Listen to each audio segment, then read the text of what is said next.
Үш жігіт туралы қисса. Бұл қисса Алла тағаладан келген ризықтан сараңдық етіп, соның салдарынан өздері де жұрдай болған бақша иелері үш жігіт туралы. Ертеде діндар, иманды бір бай кісі өмір сүреді.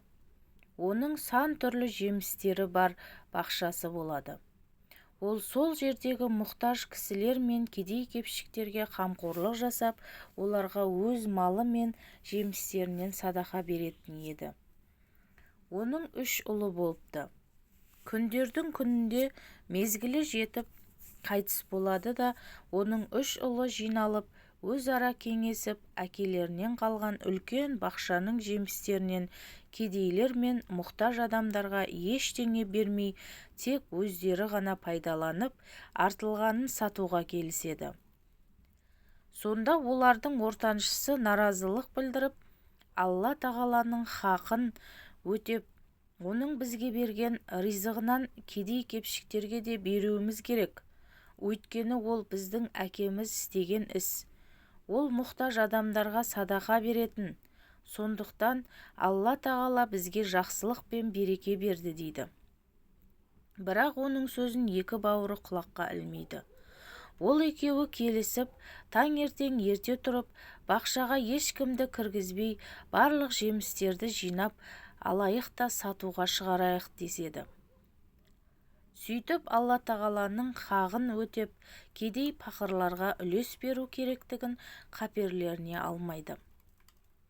Ертесіне таң атпай тұрған олар бақшаға қарай асығады.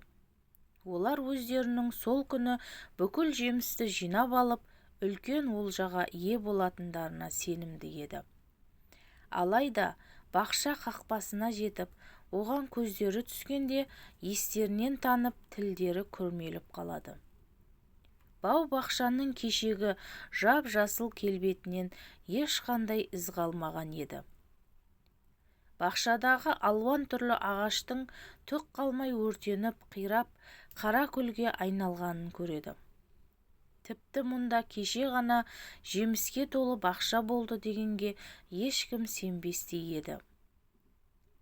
Олардың естері шығып, жемістер қайда, жап-жасыл бақша қайда, қалайша бәрі жоқ болды деп аһ ұрады. Олар мұның тойымсыздық, ашкөздік, кедейлердің ақысын бермей, сараңдық жасағандарының салдары екенін сонда ғана түсінеді. Сонда олардың ортаншысы: «Мен сендерге ескертпедім бе? Әкеміздің бақша жемістерінен кедей-кепшіктерге хақтарын бергені секілді біз де берейік дедім. Қарсы болып келіспедіңдер. Аллаға шүкіршілік етпедіңдер. Кедейлердің хақыларын жегілерің келді», дейді. Оған бір бауыры: «Дұрыс айтасың, біз қателестік, күнәмізді мойындаймыз. Алла тағала бізге жазасын берді. Бірақ біздің өкінішіміз еш пайда бермейді. Бәрі жел ұшырғандай жоқ болды», дейді өкініш білдіріп.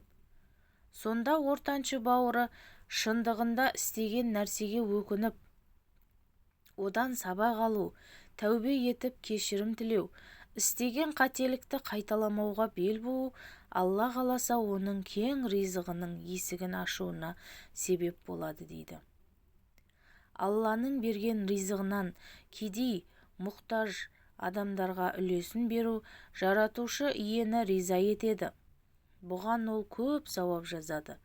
Сондай-ақ олардың хақысын өтемеу Раббыңның қаһарына, ашуына ұшыратады. Бақша иелері өздерінің сараңдығы мен ашкөздігінен және кедейлердің хақын бергісі келмегендіктері үшін жаза тартқан екен.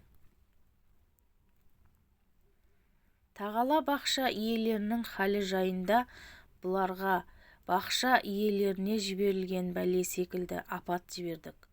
Сол уақытта олар, бақша иелері, таң ертесімен оның жемісін жинап алуға ант ішті.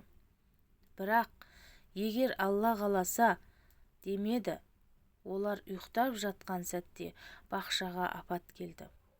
Бақша қара күлге айналды дейді.